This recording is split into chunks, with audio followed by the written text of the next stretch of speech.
For weeks Dennis, 67, clung to the lie that my son Marcus and his wife Serena were only staying, temporarily, due to a messy lease.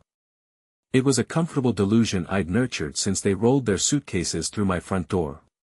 The truth shattered one evening, not with an argument, but with Serena's manicured finger tapping a laminated sheet of house rules she handed me. That moment changed everything. Did I really believe they were just guests?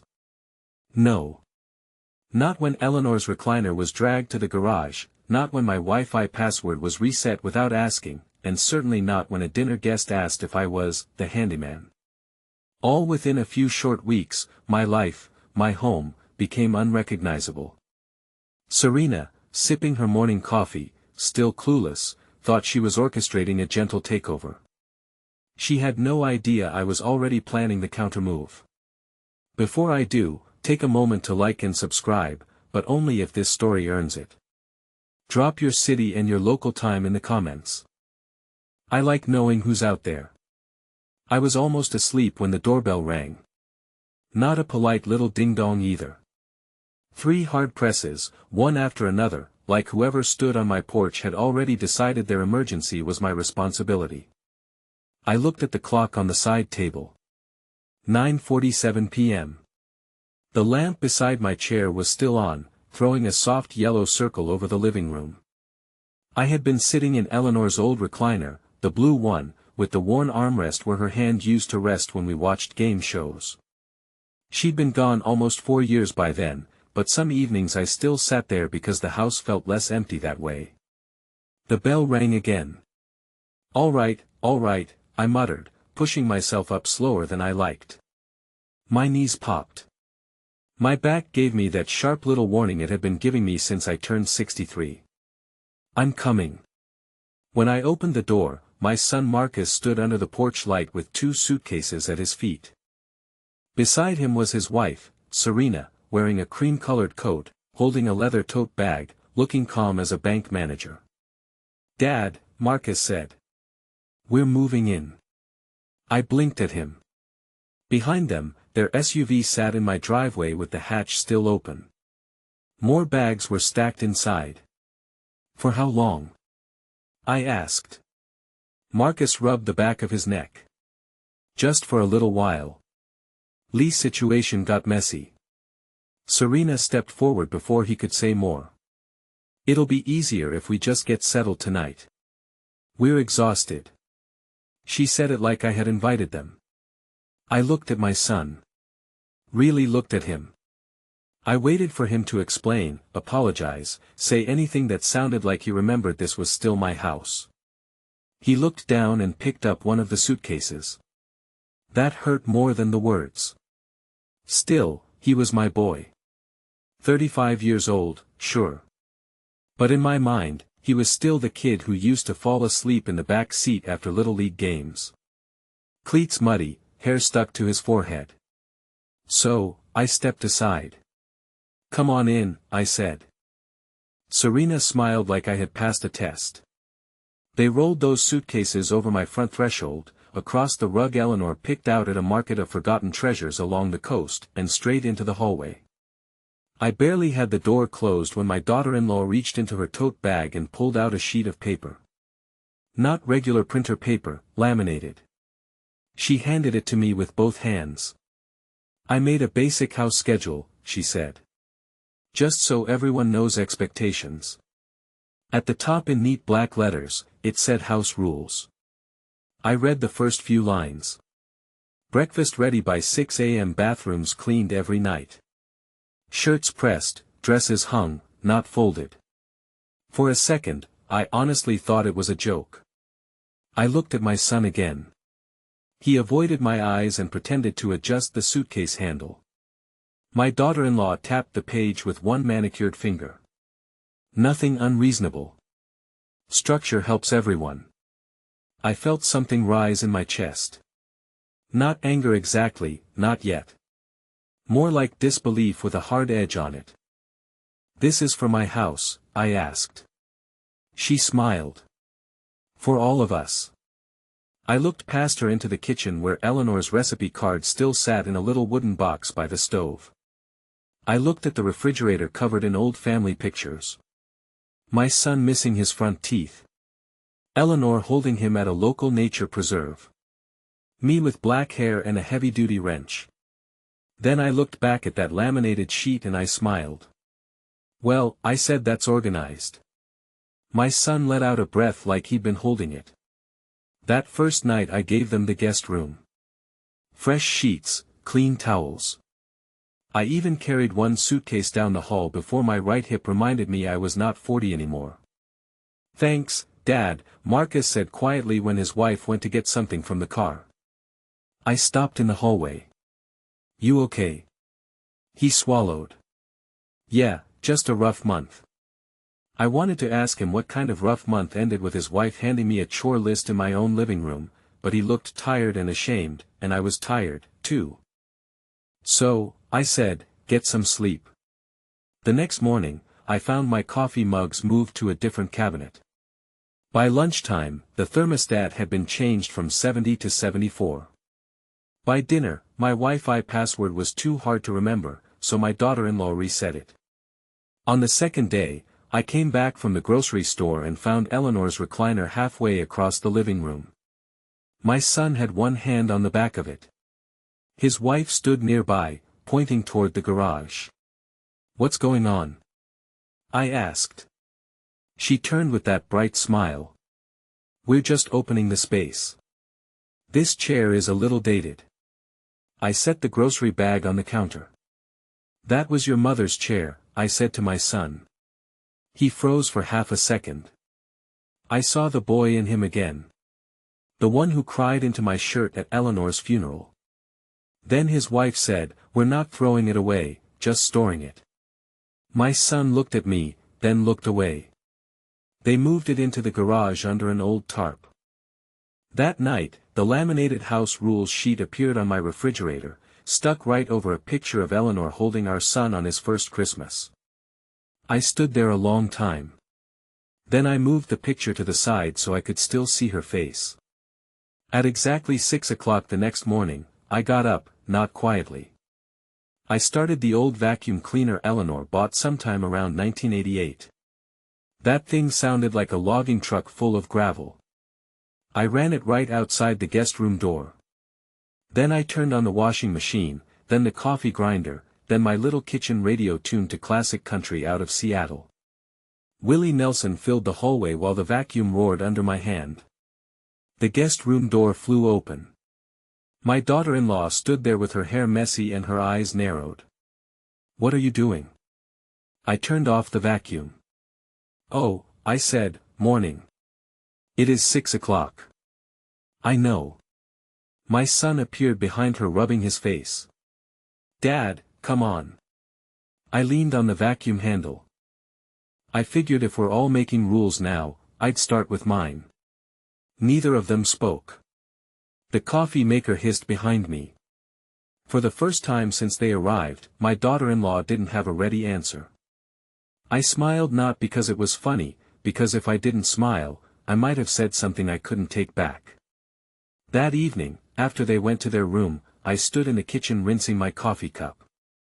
The house had gone quiet, except for the hum of the refrigerator.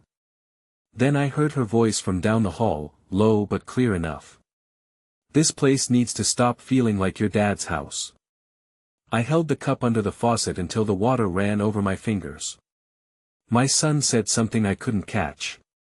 Then she answered, no, I'm serious.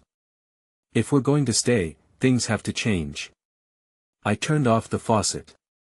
For the first time, I understood something. They hadn't come to stay with me. They had come to take over. By the second week, I had started learning a strange thing about losing control of your own home. It doesn't happen all at once. Nobody walks in with a flag and plants it in your carpet. They move one mug, one chair, one photograph, one habit, and if you don't object fast enough, they take your silence as permission. My son Marcus started parking in my spot in the garage. He didn't ask. He just came home one evening from his sales job over in Redmond and pulled his silver SUV into the left side where I'd parked my pickup for 27 years. When I opened the door from the kitchen, he was already stepping out, briefcase in hand. "Oh," he said, seeing me standing there, "I figured it'd be easier. Serena has the driveway and you don't go out much at night." I looked past him at my truck sitting outside under a cold March drizzle. "Is that right?" I said. He shifted his briefcase from one hand to the other. "I mean, just while we're here. Just while we're here." That became the magic phrase. Serena used it for everything. She moved my cereal to a lower cabinet because, as she put it, this pantry needs flow. She replaced my old bath mat because it looked tired. She put my recliner, Eleanor's recliner, really, farther back into the garage and stacked 2 plastic bins in front of it, like if she buried it deep enough, it would stop mattering. One Saturday morning, I came in from trimming the hedges and found a minimalist cream sectional sofa where the recliner used to sit. It still had the delivery tags hanging off one side. Serena stood in the living room with her phone out taking pictures. "Doesn't this open everything up?" she asked. I wiped my hands on an old rag. "Where'd it come from?" "An online furniture store. Good sale." Marcus stood by the window pretending to study the receipt. I looked at him. "You two buying furniture for a place you're only staying in for a little while?" Serena laughed lightly. "It's still useful, Dennis. We can take it with us later." She always called me Dennis. Never Dad, never Mr. Caldwell, just Dennis, like I was a coworker she was trying to manage without offending. I walked into the garage later that afternoon. Eleanor's chair was there under the tarp, one wooden leg showing. I pulled the tarp back and stood looking at it. The fabric was faded on the arms. There was a little coffee stain on the left cushion from when Eleanor laughed too hard at something on TV and spilled half her mug. I never cleaned it all the way out. Didn't want to. I lowered myself onto an old paint bucket beside it and sat there until the light changed. That was where my neighbor found me. Harold Wills had lived next door for 22 years. Retired King County Sheriff's deputy. Tall, narrow man with a gray mustache and a way of noticing things you didn't want noticed. He knocked twice on the open garage frame. "You hiding from company or hiding evidence?" I looked up. "Both maybe." He stepped inside and nodded toward the chair. "That didn't move itself." "No. Eleanor would have put somebody in the ground for moving that chair." Despite myself, I laughed once. She would have started with a lecture then gone from there. Harold leaned against my workbench. "They settling in?" "Okay." I could hear the question under the question. "They're settling in," I said. He looked toward the house. Through the kitchen window, Serena was moving around like she'd been born there. Marcus stood beside her, nodding at something on her phone. Harold followed my eyes. "People don't take a house all at once," he said. "They make you feel like a guest first." I didn't answer because he was right. A few days later, Serena invited another couple over for dinner. She told me at 4 o'clock in the afternoon while I was checking the mail, "Just so you know," she said, "some friends from my office are coming by around 7. Nothing fancy." I looked down at the electric bill in my hand. That would have been good to know earlier. "Oh, it's casual. Don't worry. Don't worry." I made myself scarce, mostly because I didn't feel like sitting through small talk in my own living room while Serena performed her version of family life. Around 8, I came in through the back door with a bag of trash from the garage. I had on my old work jacket and gloves. A man I didn't know stood near the kitchen island holding a glass of wine. He glanced at me and said, "Hey, are you the handyman?" The room went still for half a breath. Serena's smile twitched. Marcus looked at me. I waited. It would have taken him 3 seconds. "That's my dad. That's his house." But he just stared at the floor. Serena gave a small laugh and said, "Oh, that's Dennis. That's Dennis.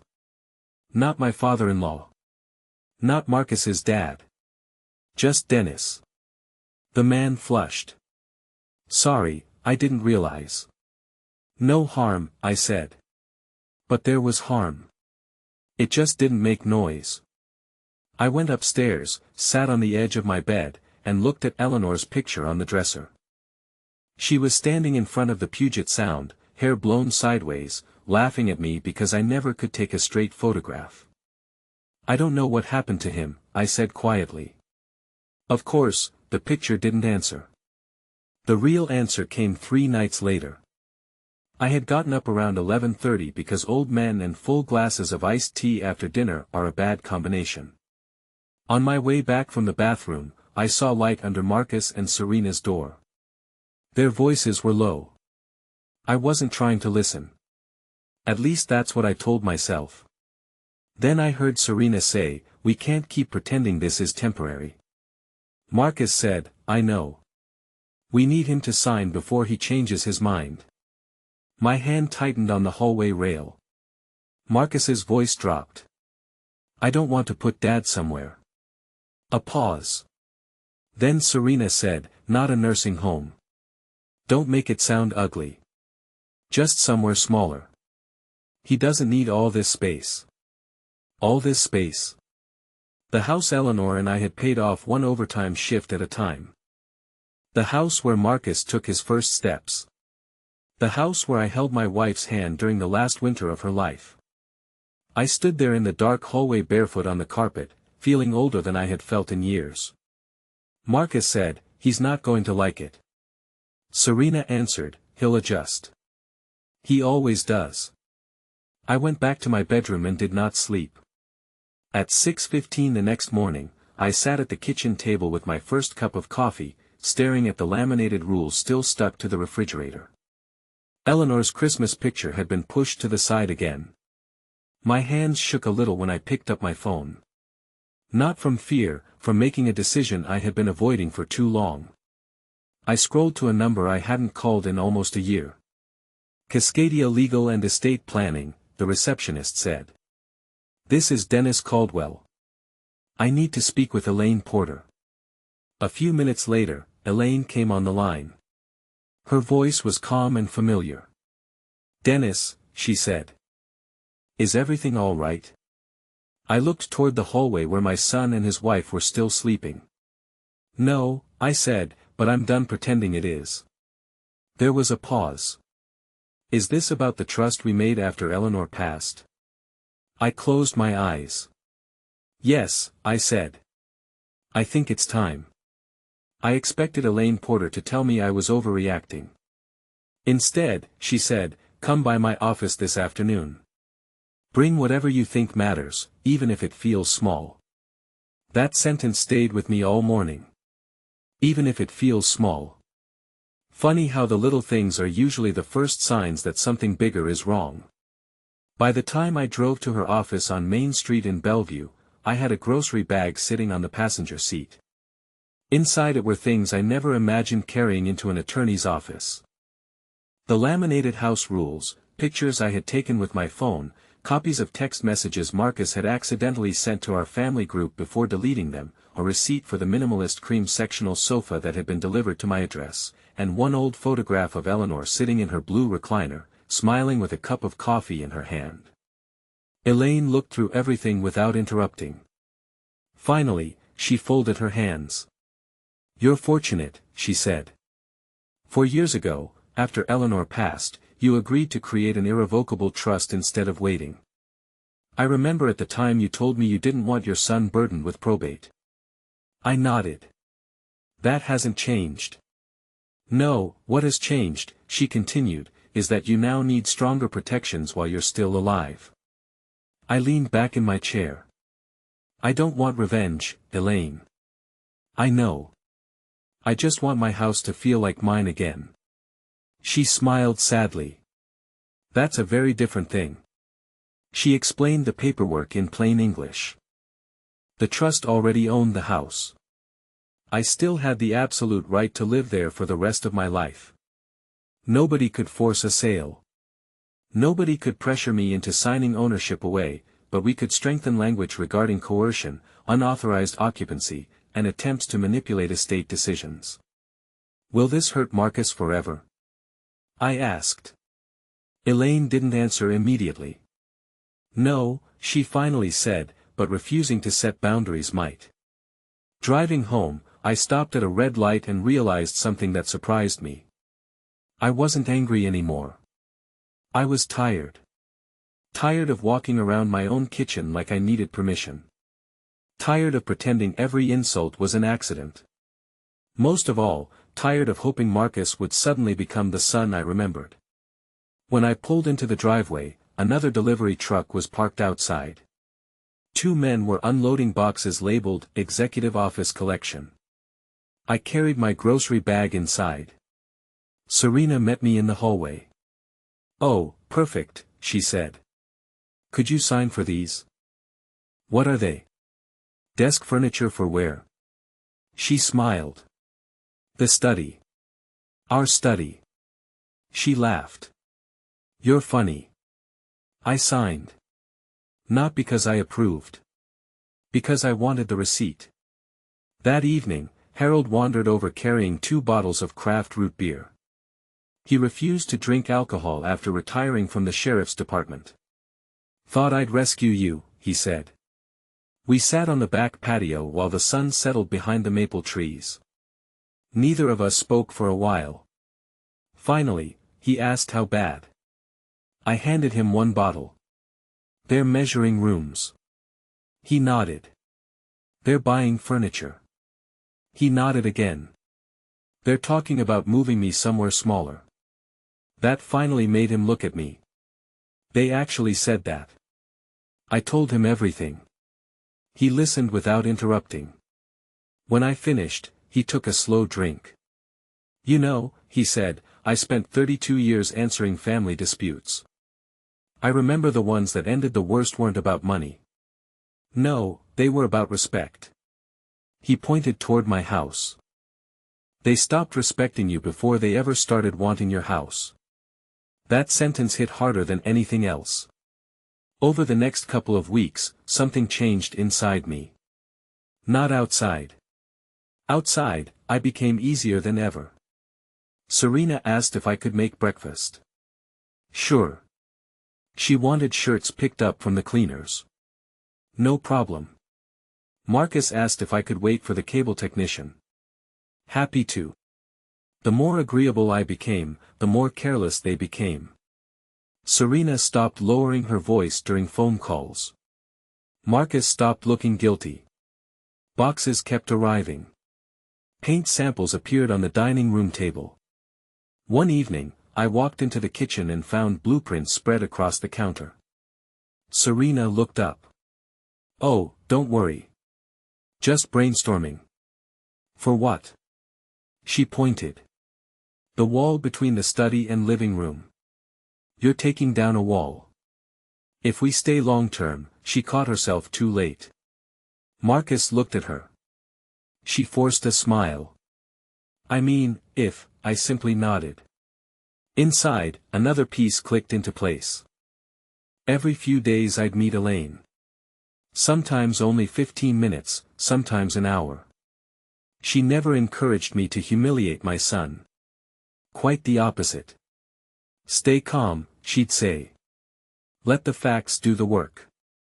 So that's what I did. Every text, every receipt, every picture, nothing dramatic, just facts. One afternoon, she asked, "Do you have photographs showing what the house looked like before they moved in?" I smiled for the first time in days, about 20 years worth. The hardest evening came late in April. Rain tapped softly against the garage roof. I pulled back the tarp covering Eleanor's recliner. Dust floated through the beam of my flashlight. I sat down. The springs groaned the same way they always had. For a few minutes, I let myself miss her. "If you were here," I whispered, "you would have known what to do." Of course, she didn't answer, but I remembered something she used to tell Marcus whenever he'd let kids at school push him around. "Being kind doesn't mean letting people walk through you." I sat there for a long time thinking about that. Maybe I hadn't been protecting my son. Maybe I'd only been protecting myself from the pain of confronting him. There was a difference, a big one. The following Saturday morning, Serena came into the kitchen carrying a notebook. "Good news," she announced. I looked up from the newspaper. "What happened?" "I booked the midsummer garden party." "Booked?" She grinned. "My family, your family, neighbors, everybody." I folded the paper. "That sounds ambitious." "It'll be perfect." She flipped through her notebook. "Oh, and I already told everyone the lawyer might stop by." I looked at her carefully. "The lawyer?" "Yes." She smiled confidently. "We'll finally get the paperwork handled while everyone's together." Marcus froze halfway through pouring his coffee. "Serena?" She ignored him. "It just makes sense." She looked back at me. "I mean, once the house is officially in our names, we can really start renovating." Silence. She mistook it for agreement. "So, I'll tell everyone to expect good news." I slowly folded my newspaper. Then, I smiled. "I think that's an excellent idea." She beamed. Marcus looked from her. To me, something in my face must have unsettled him because for the first time in weeks, he looked afraid. Lessons from this story. It is crucial to establish clear boundaries in family relationships to prevent exploitation. Disrespect, even in small acts, can deeply damage family bonds and lead to larger conflicts. Be vigilant for subtle signs of manipulation, as small changes can indicate a larger takeover. Proactively securing legal protections for your assets and legacy is vital for peace of mind.